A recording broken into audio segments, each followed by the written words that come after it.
दुपारच्या 100 बातम्यांकडे वळूया।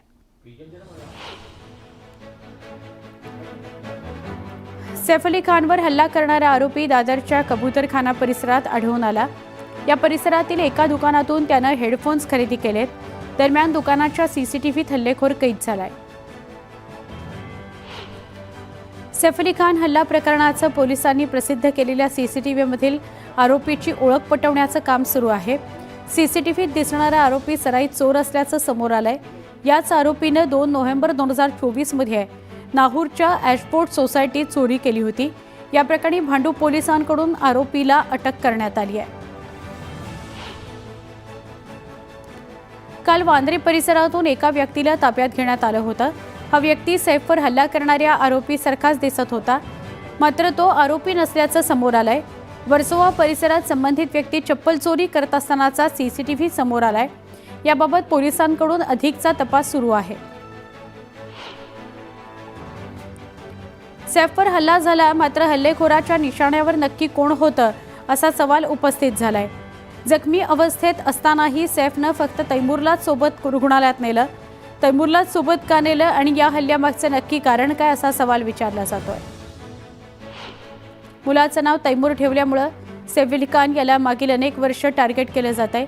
त्यामुळे सैफवरील हल्ला हा पूर्वनियोजित असून धार्मिक कट्टरतावाद्यांनी हा हल्ला केल्याची शक्यता असू शकते असा आरोप जितेंद्र आव्हाडांनी केला। त्यामुळे त्या पद्धतीने तपास करण्यात यावा अशी मागणी आव्हाडांनी केली आहे।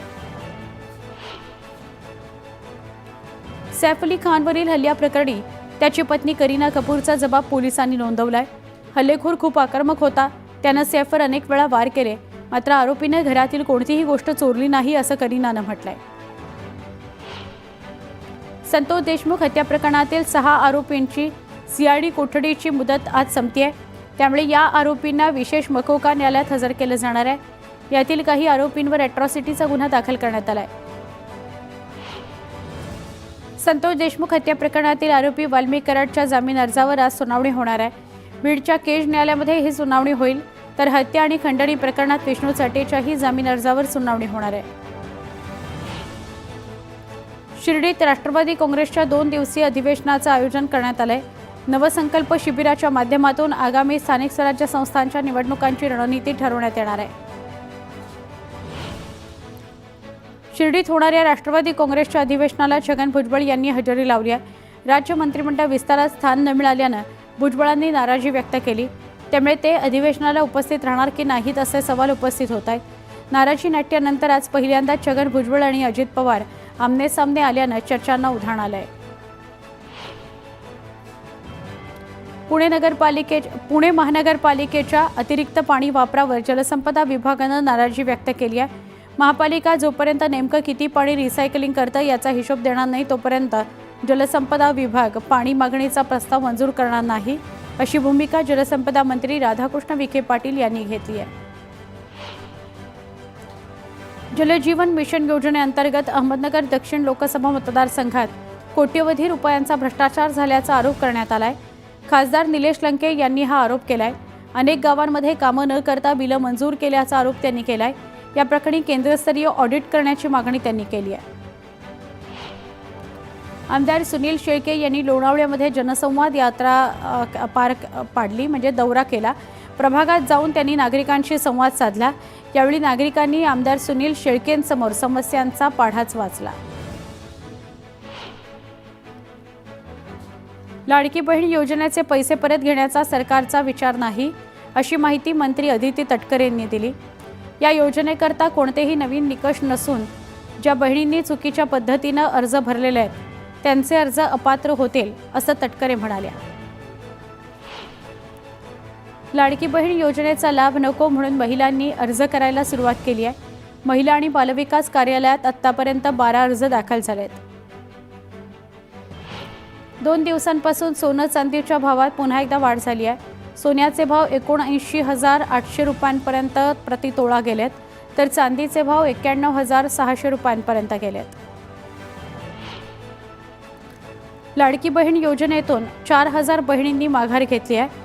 सरकारच्या पडताळणीत अपात्र ठरण्याची टांगती तलवार आणि आतापर्यंत मिळालेले पैसे परत करावे लागण्याच्या भीतीमुळे लेखी अर्ज देऊन योजनेतून बाहेर त्या पडलेल्या आहेत।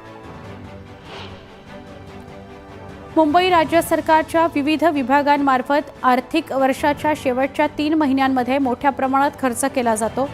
त्यामुळे आता वित्त विभागानं 15 फेब्रुवारीनंतर कोणत्याही खरेदीच्या प्रस्तावांना मंजुरी देऊ नये असे आदेश काढलेत. हा आदेश 15 फेब्रुवारीपासून 31 मार्चपर्यंत लागू राहील. मध्य पश्चिम रेल्वेवर रविवारी मेगाब्लॉक घेण्यात येणार आहे. रेल्वेच्या अभियांत्रिकी आणि देखभालीच्या कामाकरता हा मेगाब्लॉक घेतला जाणार आहे. त्यामुळे माटुंगा मुलुंड जलद मार्गावर आणि बोरिवली भाईंदर जलद मार्गावर हा ब्लॉक घेण्यात येईल. पुण्यात ड्रोननं चित्रीकरण करण्यासाठी आता नवीन नियम लागू करण्यात आलेत. ड्रोनद्वारे चित्रीकरण करण्यासाठी आधी 7 दिवस पोलिसांची परवानगी घ्यावी लागेल असा निर्णय पुणे जिल्हा प्रशासनानं घेतलाय. राणीच्या बागेत पेंग्विन आणण्याचा यशस्वी प्रयोग केल्यानंतर आता विदेशी सर्पालय उभारण्याचा निर्णय घेण्यात आलाय. त्यासाठी सापांना योग्य अधिवास निर्माण करण्यात आले येईल. 13 प्रजातींसाठी अधिवास निर्मितीचं काम लवकरच सुरू करण्यात येईल. चाळी आणि सेस इमारतींचा पुनर्विकास करताना समूह क्लस्टर योजना लागू केली तर प्रत्येक घराला एक पार्किंग मिळू शकेल. त्यामुळे पार्किंगचा प्रश्न सुटणार असल्याचं बोललं जात आहे. कुलाबा सिप्स मेट्रो मार्गिकेच्या स्थानकांवरील रिटेल व्यवसायासाठी जागा भाड्यानं देऊन MMRCनं भरघोस कमाई केली आहे. या जागांच्या भाड्यापोटी MMRCला दरवर्षी 20 कोटी रुपयांचा महसूल मिळणार आहे. गेल्या वर्षात मुंबई विमानतळानं प्रवासी संख्येचा विक्रमी उच्चांक गाठलाय. 5,40,00,000 लोकांनी प्रवास केल्याची माहिती विमानतळ प्रशासनानं दिली आहे. वीज वाहिन्या जुन्या झाल्यानं मुंबईत वीजपुरवठा वारंवार खंडित होण्याचे प्रकार सुरू होते. मात्र आता मुंबई ब्लॅकआउटपासून मुक्त होणार असल्याचं स्पष्ट झालंय. नव्या कंडक्टरमुळे 2000 मेगावॅट ऐवजी आता 4200 मेगावॅट वीज वाहून नेता येणार असल्याचा दावा महापारेषणनं केलाय. मुंबईकरांना शुक्रवारी दिवसभर उकाडा सहन करावा लागला. मुंबईचं तापमान 35 अंशांवर गेलं असून कमाल तापमान 4.6 अंशांनी अधिक नोंदवलं गेलंय. तर आजही कमाल तापमानाचा पारा चढा राहणार असल्याचा अंदाज हवामान विभागानं व्यक्त केलाय. काही दिवसांपूर्वी मुंबई महापालिका आणि महाराष्ट्र प्रदूषण नियंत्रण मंडळानं केलेल्या कडक कारवाईमुळे मुंबईच्या हवा गुणवत्तेत सुधारणा झाली होती. काही भागात समाधानकारक हवेची नोंद झाली. दरम्यान शुक्रवारी मालाड इथं वाईट हवा नोंदवली गेली. तिथल्या हवा निर्देशांक 203 इतका होता, तर इतर भागातील हवा मध्यम श्रेणीत नोंदवली गेली. ट्रान्सपोर्टिंग सिस्टीम आपण प्लॅटफॉर्मवर आणले होते. आपली सबअर्बन रेल्वे देखील त्याच्यावर आणणं गरजेचं होतं, कारण ती आपली मुंबईची लाईफलाईन आहे. आज त्यालाही मान्यता मिळालेली आहे. त्यामुळे आता मुंबईच्या लोकांना सगळ्या ट्रान्सपोर्टेशन सिस्टीम एका प्लॅटफॉर्मवर एका तिकिटावर त्या ठिकाणी वापरता येतील आणि प्रत्येकाला आपल्या ॲपच्या माध्यमातून आपला ट्रॅव्हल प्लॅन तयार करता येईल. त्याला आम्ही आर्टिफिशियल इंटेलिजन्सचा देखील त्याच्यामध्ये उपयोग करतोय. त्यामुळे त्याला एक्झॅक्टली ॲप सांगेल तो जिथे उभा आहे तिथनं नियरेस्ट ट्रान्सपोर्टेशन सिस्टीम काय आहे आणि त्याच्या गंतव्यापर्यंत त्यांनी कसं जायचं आहे, अशा प्रकारचं अतिशय आधुनिक देशाचे प्रधानमंत्री माननीय नरेंद्र मोदीजी यांच्या स्वप्नामध्ये ज्या प्रकारचं पब्लिक ट्रान्सपोर्ट आहे त्या प्रकारचं इंटिग्रेशन करण्याची सुरुवात आज आम्ही या ठिकाणी केली आहे. मी रेल्वे मंत्री महोदयांचे मनापासून आभार मानतो. आज बहुत ही महत्वपूर्ण दिवस है. आदरणीय भारत के रेलवे मंत्री अश्विनी वैष्णव जी के नेतृत्व में हम लोगों ने एक सिंगल प्लेटफॉर्म अर्बन ट्रांसपोर्ट के लिए मुंबई में लॉन्च किया है. इस प्लेटफॉर्म पर हमारी मेट्रो होगी, इस पर हमारी मोनो होगी, इस पर हमारी बेस्ट की बस होगी, इस पर हमारी MSRTC की बस होगी, इस पर हमारी सबअर्बन रेलवे जो मुंबई की लाइफलाइन है वो भी इसी के ऊपर होगी. तो सिंगल टिकट पर सिंगल प्लेटफॉर्म पर कोई भी व्यक्ति जर्नी कर पाएगा, अपने ऐप के थ्रू अपनी जर्नी प्लान कर पाएगा. ऐप उसको आर्टिफिशियल इंटेलिजेंस का उपयोग करके उसका नियरेस्ट स्टेशन कहाँ है या कौन सा पब्लिक ट्रांसपोर्ट उसको नियरेस्ट उपलब्ध है ये बताएगा. तो इसके कारण लोगों के लिए अपने घर से गंतव्य, गंतव्य से लेकर घर तक पहुंचने के लिए सीमलेसली एंड टू एंड वो इस प्रकार से पब्लिक ट्रांसपोर्ट को यूज कर पाएंगे. मैं ऐसा मानता हूं एक बहुत बड़ी पहल आदरणीय प्रधानमंत्री नरेंद्र मोदी जी का जो सपना है उसकी ओर हमने की है और मैं इसके लिए हमारे आदरणीय रेलवे मंत्री जी का बहुत बहुत आभार व्यक्त करता हूं. ये ऐप का नाम क्या है और ये अभी नाम वगैरह हम आपको बताएंगे. आज ऑनबोर्डिंग हुआ है, बहुत जल्दी इसको लॉन्च करेंगे. इंग्लिश आता है क्या सिंगल स्टेशन संदर्भात काय योजना आखलेली आहे आणि कशी ती कार्यान्वित करतो आहोत या संदर्भात मुख्यमंत्री देवेंद्र फडणवीस माहिती देत होते. पुढे जाऊया परत वेगवान बातम्या. मुंबई महानगरपालिकेच्या CBSE, ICSE, IB, IGCSE या मंडळांच्या शाळेत प्रवेश घेण्याकरता यंदाही पालकांचा चांगला प्रतिसाद आहे. नर्सरीच्या 1242 जागांकरता तब्बल 2700हून अधिक अर्ज आलेले आहेत. चारही बोर्डाच्या 21 शाळांसाठी येत्या 3 ते 6 फेब्रुवारी दरम्यान सोडत काढण्यात येणार आहे. सिडकोच्या बेलापूर ते पेंधर या मेट्रो मार्गावर 20 जानेवारीपासून मेट्रोच्या फेऱ्यांचं सुधारित वेळापत्रक लागू होणार आहे. सकाळी आणि संध्याकाळी गर्दीच्या वेळी 10 मिनिटांनी मेट्रो धावणार आहे. दर 10 मिनिटांनी मेट्रो असेल. मेट्रोच्या फेऱ्यांमध्ये वाढ झाल्यानं प्रवाशांना याचा लाभ होणार आहे. कुलाबा, वांद्रे, सिब्स, भुयारी मेट्रो 3 मार्गिकेवरील स्थानकांमध्ये लवकरच फूड स्टॉल, ATM आणि इतर सुविधा उपलब्ध होणार आहेत. मुंबई मेट्रो रेल कॉर्पोरेशन लिमिटेडनं मेट्रो 3 मार्गिकेवरील 27 स्थानकांमधील जागेचा व्यावसायिक वापर करायला निर्णय घेतलेला आहे आणि त्यानुसार जागा उपलब्ध केली जाते. कासारवडली गायमुख मेट्रो 4A प्रकल्पाच्या खर्चात 63 कोटी 67 लाख रुपयांनी वाढ करण्यात आली आहे. या मेट्रो मार्गिकेच्या पूर्णत्वाची मुदत 31 मार्च 2024 अशी होती. मात्र या मुदतीत काम पूर्ण न झाल्यानं कंत्राटदाराला एप्रिल 2025 पर्यंतची मुदतवाढ देण्यात आली आहे. खर्चात झालेली वाढ आणि प्रकल्पाला झालेला विलंब यामुळे संबंधित कंत्राटदाराला केवळ 22 लाख रुपये दंड आकारण्यात आल्याचं माहिती अधिकारात उघड झालं आहे. नवी दिल्लीमध्ये पंजाब हरियाणाच्या शेतकऱ्यांनी सीमेवर सुरू केलेलं आंदोलन पुन्हा तापलंय. शेती उत्पादनांच्या हमी भावाला केंद्र सरकारची हमी मिळावी या मुख्य मागणीकरता 26 जानेवारीला देशभर ट्रॅक्टर मोर्चा काढण्यात येणार आहे. वेळेवर पगार मिळत नसल्यामुळे बेस्ट कंत्राटी कर्मचाऱ्यांनी कामबंद आंदोलन केलं. कंत्राटदार आणि कंत्राटी कर्मचारी यांच्यातला वाद विकोपाला गेल्यानं कामबंद आंदोलन सुरू करण्यात आलंय. या दोघांच्या वादाचा फटका प्रवाशांना बसतोय. मुंबई ST महामंडळ दरवर्षी नवीन 5000 लालपरी खरेदी करणार आहे. यासाठी महामंडळ अंतर्गत पंचवार्षिक नियोजन करणार असून महामंडळात यापुढे कुठल्याही पद्धतीने भाडेतत्वावर बस न घेण्याचा निर्णय परिवहन मंत्री प्रताप सरनाईक यांनी घेतला आहे. जे रुग्णालयामध्ये रुग्णांना अद्ययावत सोयीसुविधा मिळाव्यात यासाठी विविध विभागाचं नूतनीकरणाचं काम करण्यात येणार आहे. दरम्यान 2 वर्षांमध्ये रुग्णांना अद्ययावत सुविधा मिळतील असं वैद्यकीय शिक्षण मंत्री हसन मुश्रीफ म्हणाले. मुंबई राज्य मंत्रिमंडळातील ज्या मंत्र्यांनी PS, PA आणि OSD यांची नियुक्ती केली आहे तर त्यांच्या चारित्र्याची पडताळणी करण्याचे आदेश राज्य सरकारने जारी केले आहेत. उपमुख्यमंत्री, मंत्री आणि राज्यमंत्र्यांच्या आदेशावरून त्यांच्या कार्यालयात नियुक्ती करण्यात आलेली आहे. अजित पवारांनी शिर्डीत सपत्नीक साईबाबांचं दर्शन घेतलं. साईबाबांच्या चरणी लीन होत त्यांनी साईबाबांची विधिवत पूजा केली.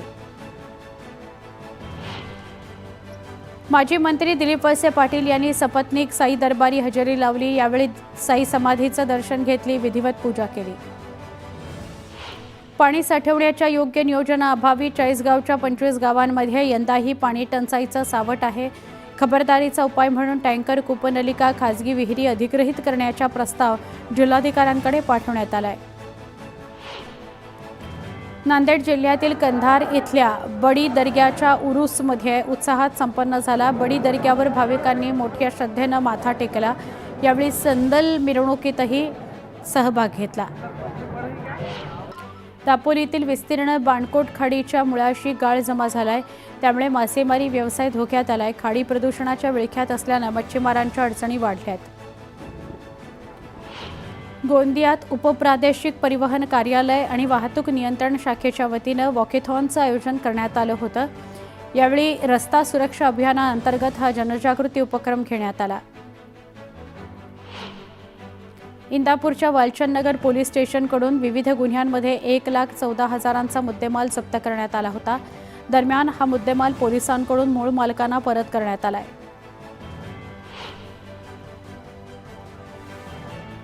नांदेडमध्ये शक्तीपीठ महामार्गाला शेतकऱ्यांनी तीव्र विरोध केलाय. 10 पट दाम दिला तरी जमीन देणार नाही असा आक्रमक पवित्रा शेतकऱ्यांनी घेतलाय. पुण्यात सकाळपासून अनेक ठिकाणी दाट धुक्याची चादर पसरली आहे. धुक्याच्या चादरीत पुणे हरवलंय. आज आणि उद्या पुण्यात थंडी वाढण्याची शक्यता व्यक्त केली जाते.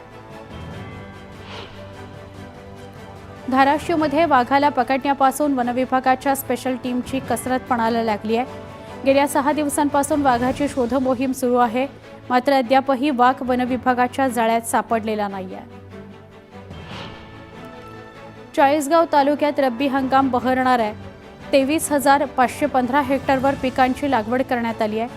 विहिरींसह पाझर तलावांच्या पाणी पातळीत वाढ झाल्यानं शेतकऱ्यांमध्ये समाधान आहे. लोणावळा शहर वाहतूक विभागामार्फत रस्ता सुरक्षा अभियान राबवण्यात आलं. यावेळी रस्ता सुरक्षेबाबत जनजागृती करण्यात आली. वाहतूक नियमांचा भंग होणार नाही याची खबरदारी घेण्याचं आवाहन करण्यात आलंय. कराड पाटण तालुक्यात शेतकऱ्यांनी पैसे भरून अनेक महिने उलटले तरी त्यांना वीज कनेक्शन दिलं जात नाहीये असा आरोप होतोय. अशात बच्चू कडू यांचा प्रहार जनशक्ती पक्षानं आंदोलनाचा इशारा दिलाय. पुढील 10 दिवसात कृषी पंपांना वीज कनेक्शन न दिल्यास ठिय्या आंदोलनाचा इशारा देण्यात आलाय. जळगाव महापालिकेनं मालमत्ता कराच्या वसुलीसाठी एकीकडे थकबाकीदारांना अभय योजनेच्या माध्यमातून संधी उपलब्ध करून दिली आहे, तर दुसरीकडे संधीचं सोनं न करणाऱ्यांवर कारवाईचा धडाका सुरू केलाय. महापालिकेनं शहरातील 4,500 मालमत्ताधारकांना जप्तीची नोटीस बजावली आहे, तर 398 घरांचे नळ कनेक्शन बंद करण्याची कारवाई केली आहे. आदर्श पतसंस्थेमध्ये बुडालेल्या पैशासाठी खातेदार महिलेचं आमरण उपोषण सुरू होतं. यावेळी जिल्हाधिकाऱ्यांना भेटायला गेल्यावर संबंधित महिलेला भोवळ आली. महाराष्ट्र एकीकरण समिती पुन्हा आक्रमक झाली आहे. सीमा लढ्याकडे महाराष्ट्र सरकारचं लक्ष वेधण्याकरता कोल्हापूरच्या जिल्हाधिकारी कार्यालयाबाहेर धरणं आंदोलन करण्यात आलं. या आंदोलनात सर्व पक्षीयांनी सहभाग घेतला. महावितरण कंपनीचा कर्मचारी ऑन ड्युटी दारू पित असल्याचा व्हिडिओ चांगलाच व्हायरल झाला. संबंधित व्यक्ती भिंगारी कार्यालयातला असल्याचं बोललं जात आहे. ड्युटीवर असताना दारू पिणाऱ्यावर कारवाई होणार का असा सवाल नागरिक करतायत. भिवंडी महापालिकेचा पाणीपुरवठा उद्या 24 तास बंद असणार आहे. रविवारी सकाळी 11 ते सोमवारी सकाळी 11 वाजेपर्यंत पाणीपुरवठा बंद राहणार आहे. वऱ्हाळा देवी तलाव जलशुद्धी केंद्राच्या पाईपलाईन दुरुस्तीचं काम हाती घेण्यात येणार आहे. त्यामुळे 24 तास पाणी बंद असेल. नागरिकांना पाणी जपून वापरण्याचं आवाहन करण्यात आलंय. पंढरपूरमधील ईश्वर वठारच्या जिल्हा परिषद शाळेच्या पोषण आहारात अळ्या आढळल्याचं बघायला मिळालं. निकृष्ट दर्जाचं धान्य मिळत असल्यानं नागरिकांमध्ये संतापाची लाट आहे. ठेकेदारावर कारवाई करा अशी मागणी होती. हिंगोलीत शेतकऱ्यांची 50% सबसिडीवर ट्रॅक्टर देण्याचं आमिष दाखवून लाखो रुपये उकळून शेतकऱ्यांची फसवणूक करण्यात आली आहे. गिरगावच्या 3 शेतकऱ्यांची जवळपास 8.5 लाख रुपयांची फसवणूक झाली आहे. संबंधित शेतकऱ्यांनी पोलिसात तक्रार दाखल केली आहे. हिंगोलीतील शेतकऱ्यांची 50% सबसिडीवर ट्रॅक्टर देण्याचं आमिष दाखवून शेतकऱ्यांची फसवणूक करण्यात आली आहे. 3 शेतकऱ्यांची जवळपास 8.5 लाखांची फसवणूक करण्यात आलेली आहे. गंगापूर सरकारी रुग्णालयातील एका मृत महिलेच्या अंगावरील 2.25 लाखांच्या दागिन्यांची चोरी करण्यात आली. पोलिसांनी या आरोपीला तब्बल 2 तासात बेड्या ठोकल्या.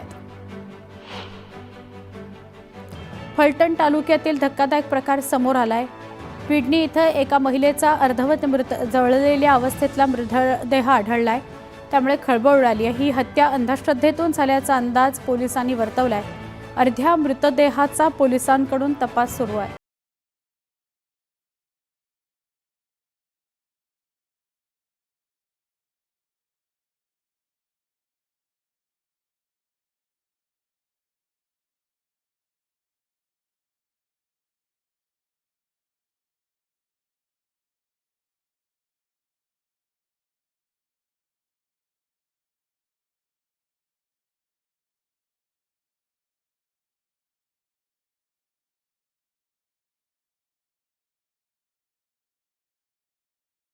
सागवान लाकडाची तस्करी होत असल्याची माहिती मिळताच पोलिसांनी कारवाई केली आहे. 12 टन लाकूड जप्त केले. गुन्हा दाखल करण्यात आलाय. रत्नागिरी जिल्ह्यातील खेडमधील बांद्री या पट्ट्यातील वाळू माफियांच्या ग्रामस्थांनी पर्दाफाश केला, तर तक्रार करूनही कारवाई होत नसल्याचा आरोप करण्यात आलाय. छत्रपती संभाजीनगरात भावानंच भावाची हत्या केली. ऑनलाईन गेममध्ये 65,000 हरल्याचा राग मनात धरून 17 निर्घृण वार करण्यात आले. यात तरुणाचा जागीच मृत्यू झाला. या प्रकरणी पोलिसांनी आरोपीला ताब्यात घेतलाय. सांगलीसह जिल्ह्यात घरफोडी करणाऱ्या सराईतांच्या पोलिसांनी मुसक्या आवळल्या. पोलिसांनी घरफोडीसह अन्य 8 गुन्हे उघडकीस आणले. त्यावेळी पोलिसांनी तिघांना जेरबंद केलंय. 8 लाख